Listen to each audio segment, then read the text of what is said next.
Happy Camper Radio, episode 005. Come on, let's go camping.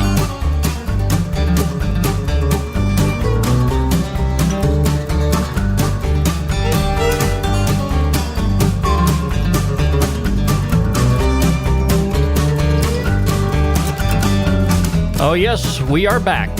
Hello everyone, and welcome once again to another episode of the Happy Camper Radio Show. I'm Skip, I am a happy camper, and yes, you my friends can be one too. Daniel, welcome back. Hey, look at me. Welcome back to the I'm show. Back on the show. I'll tell you what, it didn't take long for you to get here, did it? No, it just took 2 minutes. It was pretty convenient for me. Yeah, what did it actually take to get you out of the sleeping bag and back here by the fire? Well... A lot of food, a lot of good food, right? Well, I heard you had beer, so I came running. Now, this is a family campground. No, we keep our beer at home. I am over 21. I don't know what to say. I'm sure they carded you at the camp gate, didn't they? Hey, I am a younger. Okay, well, anyway, hey, it's great to have you back here. 404-537-2267 is our phone number here at the studio. Feel free to give us a call anytime, day or night, 24 hours a day, 7 days a week. Leave us your name, where you're calling from, because that's important. We'd like to know where you live.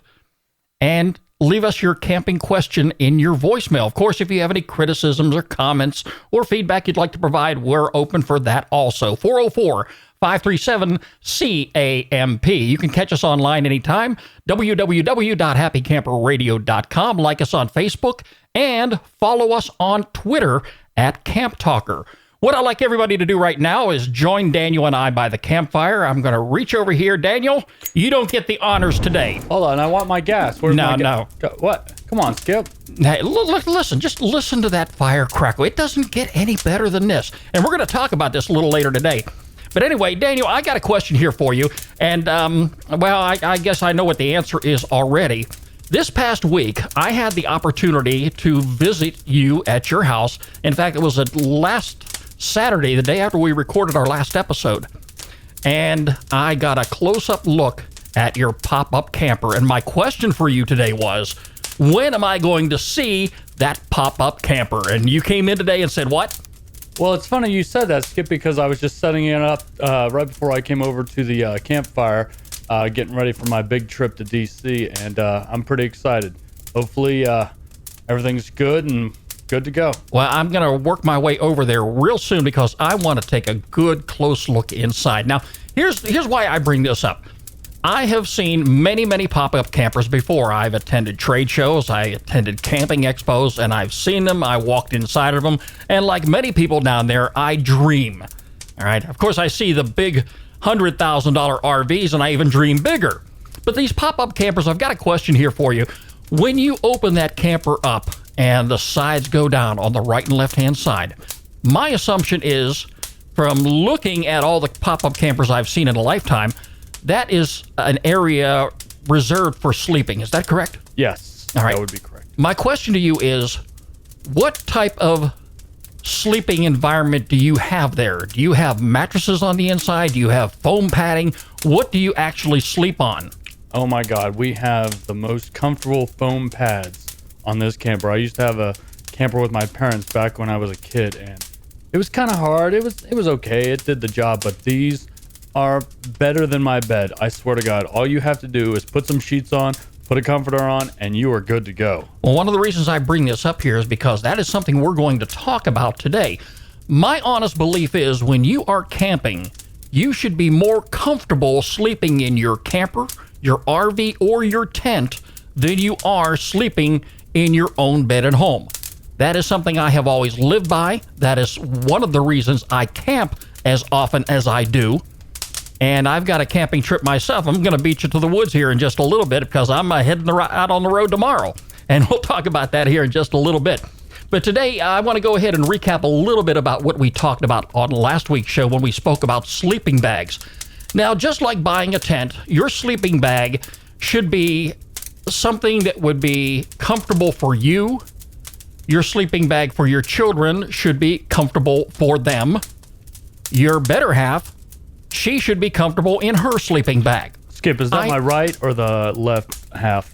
my better half. I'm not very. Well, you've got a right-hand side and a left-hand side in that camper. I'm assuming you sleep on one side and she sleeps on the other. That's a negative, Skip. I just want to say my better half is my right half because I'm right-handed. My wife, she's okay.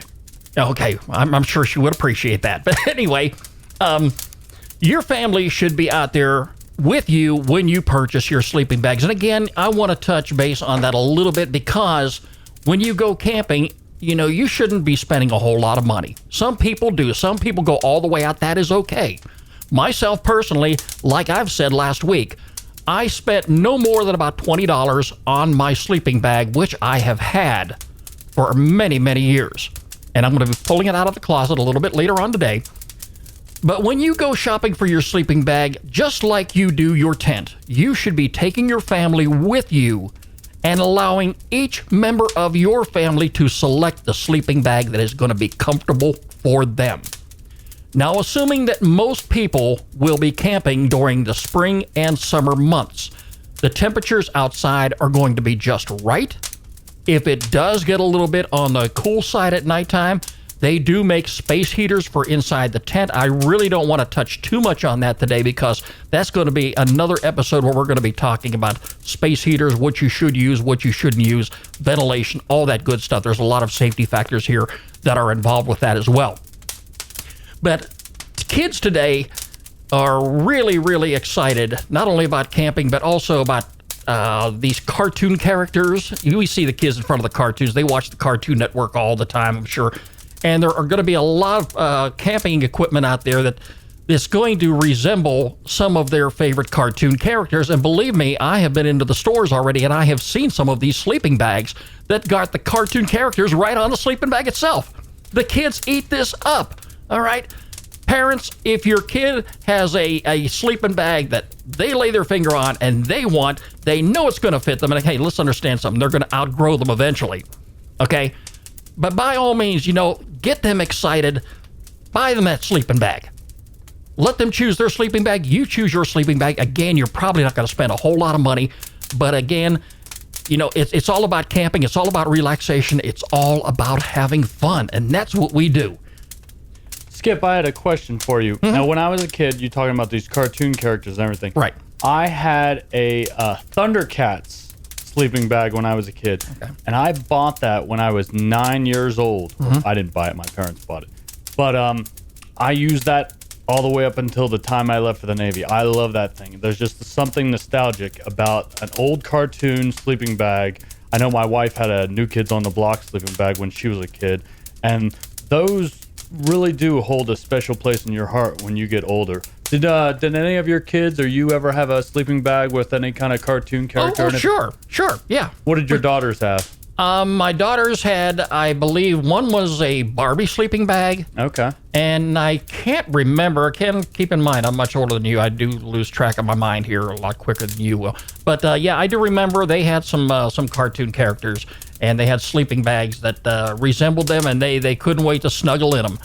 They were just like having their favorite stuffed toy and taking that stuffed toy along and cuddling up with it at nighttime. I wanted to say another thing. Mm-hmm. Another big thing that I love about camping that you don't really think about, but when I was opening up my pop-up, there is a smell. There is some smell, and you're like, oh my gosh, this is camping. I love this smell. I want to go camping right now. I'll call in sick tomorrow. There's just something about that smell.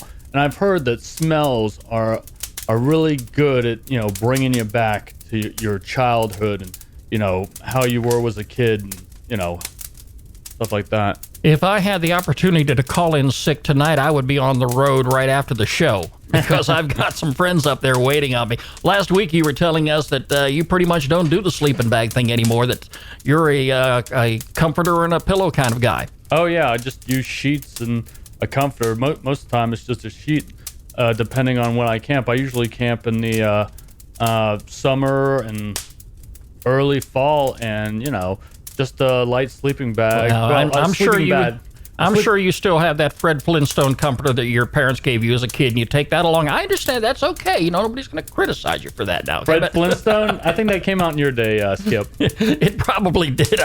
You didn't take my comforter. I was looking for it here a little while ago. Well, I did spread out my Thundercats sleeping bag when I was a kid, and it was kind of like a comforter. I love that thing. I love it. Yeah.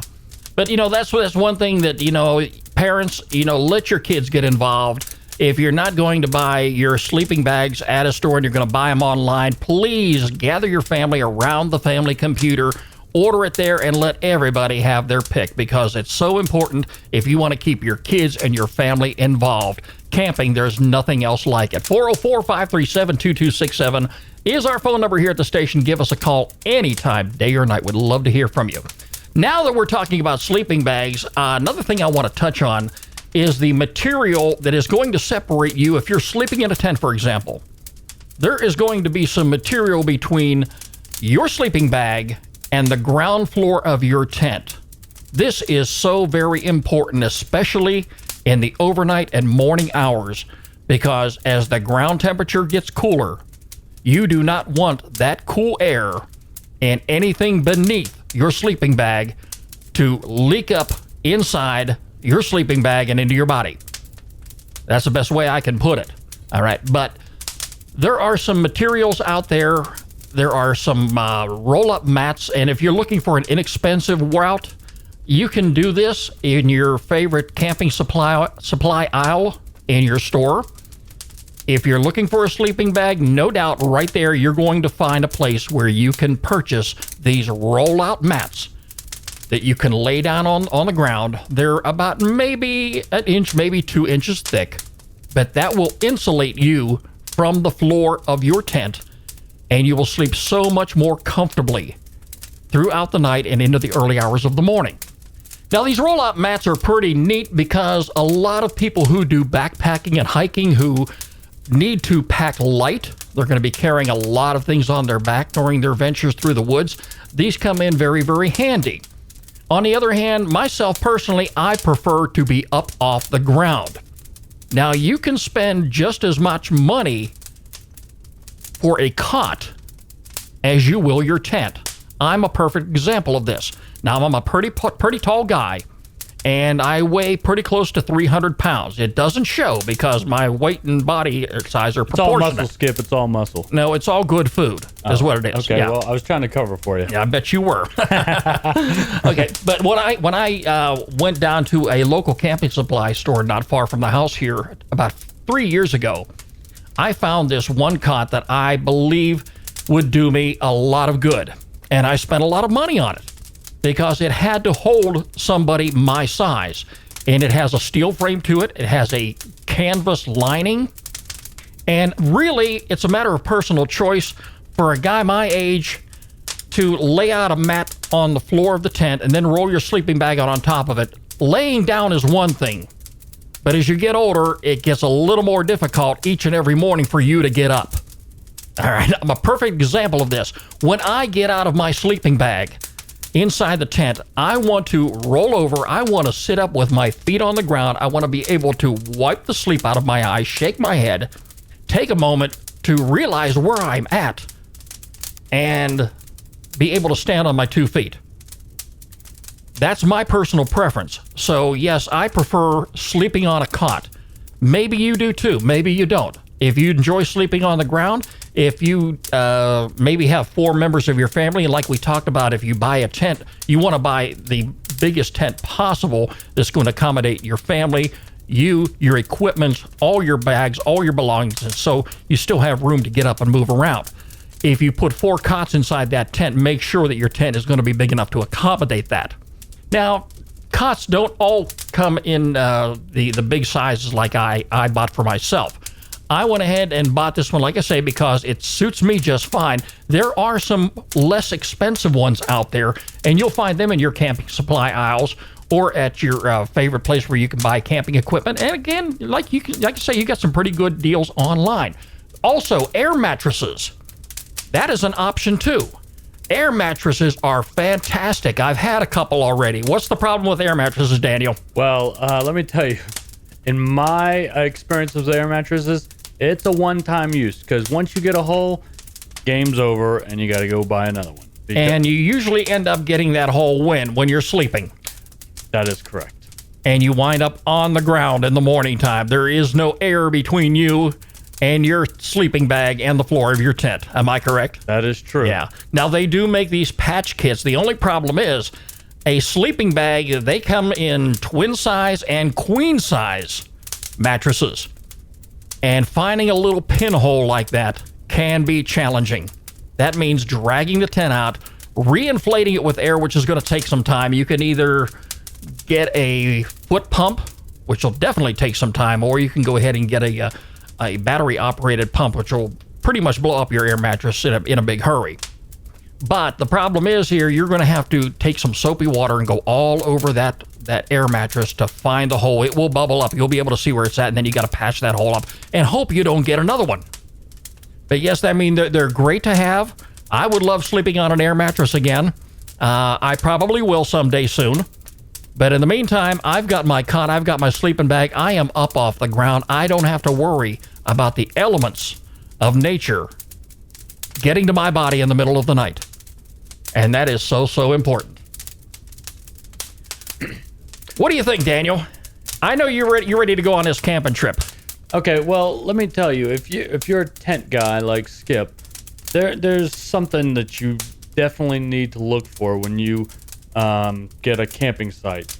Me and my wife now, we went on a camping trip a few years ago when we went to a state park, and we got to our spot. We had a tent at that time, and we put our tent up and we set everything up, and we realized later on there were ants everywhere. Oh my gosh, it was terrible. Basically, we just chunked that tent, bought a new tent, moved to a new site, made sure that there are no ants around, because ants will ruin your day. And it was a great trip after that. But I mean, there's gonna be a few hiccups in your trip, but don't let it get you down, because you're gonna get a feel for it. It's a learning experience. You're gonna figure it out over time. You're gonna learn what to do and what not to do. It's kind of a trial by error thing. And you're absolutely right about that. You know, we'll talk a little bit more in depth about, some of these supplies. Like you say, you were in the Boy Scouts. I was in the Boy Scouts. Of course, that was a long time ago. I did lose a lot of what I learned back then, but I do remember the Boy Scout motto, and that was what? Be prepared. Exactly. You be prepared. You make sure you have everything that you need when you go out there. That includes bug spray. And we'll talk about that in depth in one of our other episodes here. But right now, I would also like to talk about campfire safety. Now, this is very, very important, and I'm going to tell you why I bring this up.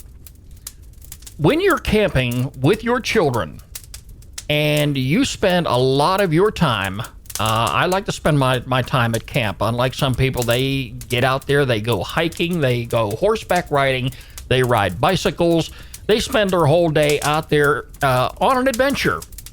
But at the end of the night, when you come home, and when I'm referring to home, I'm referring to your campsite. You arrive there, you eat dinner, and then you engage in one of the most exciting, memorable times of your trip. And that's like what we're doing right now. We're sitting around, we're talking, and enjoying the campfire. Now, campfires are fun. They're great. I like building campfires. I like sitting there. I love listening to the crackle of that wood. But there's also safety issues we need to be concerned about. Now, if you have small children, as a parent, you have an obligation to make sure that your children remain safe. Now, they can enjoy the fire just as much as you, but they need to be educated on campfire safety. You don't get too close. Anytime that wood needs to be placed on the fire, it should be an adult that does that. There is nothing wrong with roasting marshmallows. We do that all the time. But make sure that you're using the proper equipment to do that. Now, I can remember an incident going way back now when my parents, myself, and my younger brothers and sisters went camping. Kids are fascinated by the fire. I remember my younger brother taking a very long stick and placing the tip of that stick in the fire and letting it heat up. And once it did heat up, he removed that stick from the fire, and there was this fancy, beautiful glow at the end of that stick. And next thing you know, he wanders off away from the fire, and he's swinging that stick around. He is swinging it as fast as he can possibly swing it, and it's making this beautiful design in the darkness. Skip, he was an early Jedi. You didn't know that. He could have very well been. The Force was with him. It really was. The problem was some of the other campers who were there at the campsite with us, some friends of the family, were doing the same thing. Were they fighting each other? No, they weren't. They weren't. They were just having a good time. Right. And unfortunately, one of those ashes at the end of the stick cut loose, and it burned one of the kids. Ooh. That didn't go over very well. It didn't go over very well with the adults, and that was the end of playing with the fire. Oh. All right, there should not be a situation where you go camping and people get hurt. So remember, parents, it's going to be your responsibility to educate your kid, to monitor your children, and to make sure that they are safe. Now let's talk about firewood. There are a lot of great places out there you can buy firewood. I would not encourage you, if you're going on a long trip, to haul your firewood with you. In fact, if you go to our website, which is happycamperradio.com, and click on Skip's Corner up in the links page, there is a link that I just added this past week, and I want you to take a look at it, because if you are the type of camper who likes venturing possibly across state lines, there is a website out here you need to look at called don'tmovefirewood.org. There are some states that do prohibit you from taking firewood from one area and moving it into another, because they bring pests, these little pests, and they don't want them to breed. I think you mean children, right, Skip? No. We're talking about your children don't eat firewood. Oh, okay. Termites do. All right. And that's just one example right there. So, there's a lot of places you can buy firewood. If you don't buy them right there at the campsite, you may be able to purchase them somewhere nearby. Talk to your campground host, or before you venture out, call the campground itself, and they'll be able to tell you. One of the things I would discourage you from doing, and that is splitting wood at camp. Was that a pun right there? What are you talking about? You said the thing I would encourage you to do. Yeah. Skip, I would like a woodchuck would. I remember that, don't you? Yeah, I remember. Now, Skip, I don't know if you know this. I'm not trying to spring anything on you, but I like campfires just as much as the other guy. What kind of wood is the best to burn, and it doesn't make you smell like smoke so much? I mean, I don't know if that exists or doesn't, but I want to know the kind of wood that you can go away and that smell that everyone gets. It's okay when you're around the campfire, but when you leave, you're like, ugh. Well, I mean, from my personal experience, anytime that you're burning firewood, especially for extended periods of time, it will get in your clothes. Mm-hmm. You're going to smell that regardless of the type of firewood you burn. Okay. All right. And of course, unless you want to bring some of those manufactured logs, and they're no fun. Maybe at home in the fireplace, yeah. What if I just brought like a 20-inch plasma TV and I hooked it up to that fireplace app? Oh, no. Is that cool, Skip? I mean, there's no smell. It's great, Skip. Technology. Come on now. There is nothing like the real thing. Now, personally, I enjoy the smell and the sound of hickory. Okay. I mean, the hickory, the pops and the snaps and the crackles and everything. It just does something to me. So anytime I have an opportunity to buy some hickory or know where I can get my hands on some, I take that with me to the campground.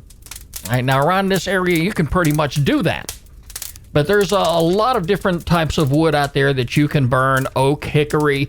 I would encourage, if you do have some pine, you can burn that as well. Pine trees do not burn very well in the home fireplace. In fact, a lot of the experts will tell you don't do it, because the sap gets up in the flue system, and that can really make a mess of your fireplace at home. So if you're going to burn pine, burn it outside at the campsite.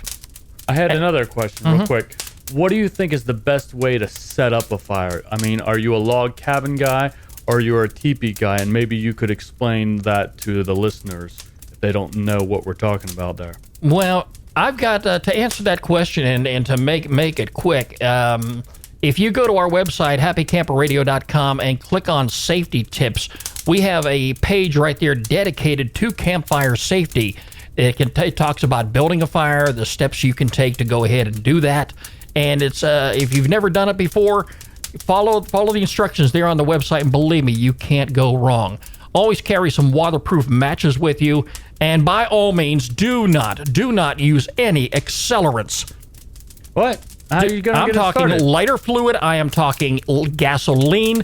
Do not use any of those. Now, they do make these little small fire starters that you can purchase right there in the camping supplies aisle, and you very simply light that. It starts up very, very slowly. It burns for a long time. You put that on your fire, and it'll eventually go ahead and catch the wood and any of the little kindling pieces that you have on there and get your fire started for you. And that way you don't spend a whole lot of time going through a ton of matches to try to go ahead and get your fire started. But I also want to mention, and I started on this briefly, do not, especially if you have fellow campers there, split your firewood at camp, because you never know who's behind you. You never know, what can happen. And I consider that to be a very, very dangerous activity. So if you can split your firewood at home and you have the capability of doing that and can do it safely, that's where you do it. The easiest thing to do is find out where you can buy your firewood right there at camp. And a lot of the times you're going to find that it's going to be very inexpensive. The firewood's going to last you a long time.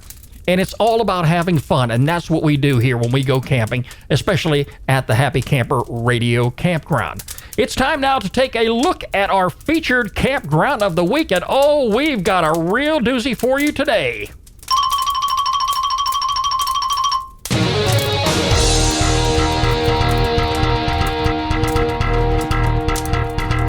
Today, we visit the state of Michigan, where we go to Lake Michigan at Manistee.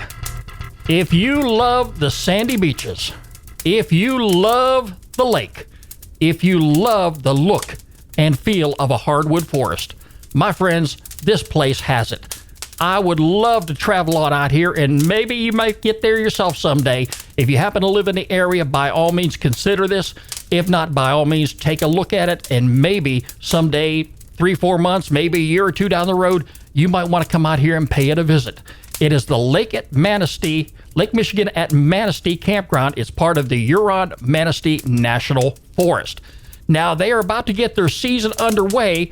The park opens on Thursday, May the 9th, 2013, and the season runs all the way through. Let me take a look at it here. It's Monday, October the 7th. Now, the peak season runs through Sunday, September the 22nd.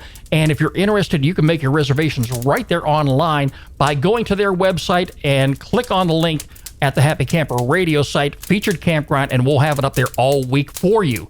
Make your reservation there and check out the date range availability. If you look at it right now, there are plenty of openings. One of the things I do want to point out here, though, is the fact that this is a non-electrical site.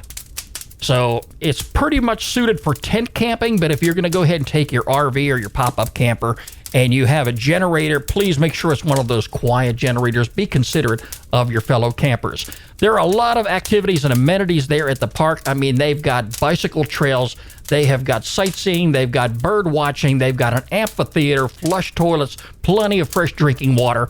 Check out their website there, and believe me, they've got a lot of good pictures too. This is also one of those websites where you can go ahead and click on the individual site and be able to take a close-up look at exactly what the individual site looks like. I love those ones. When I make my reservations, I like to see exactly where I'm going to be camping, and that's one of the things this campground has to offer. It's the Lake Michigan at Manistee campsite. It's our featured campground of the week here on the Happy Camper Radio Show. And if you have a campground that you're interested in us sponsoring, definitely send me an email, skip, SKIP, at happycamperradio.com, and make sure you include a link to their website, okay? Because we want to make sure everybody can take a look and see what it's all about, and we'll beef it up real good here on the show. Daniel, it's been a great pleasure having you back at the campground. And I know you're looking forward to next week's episode, aren't you? Always a fun time. Well, we're definitely going to have you back here because you really lighten up the party here. Oh. But anyway, I'm looking forward to you joining us too.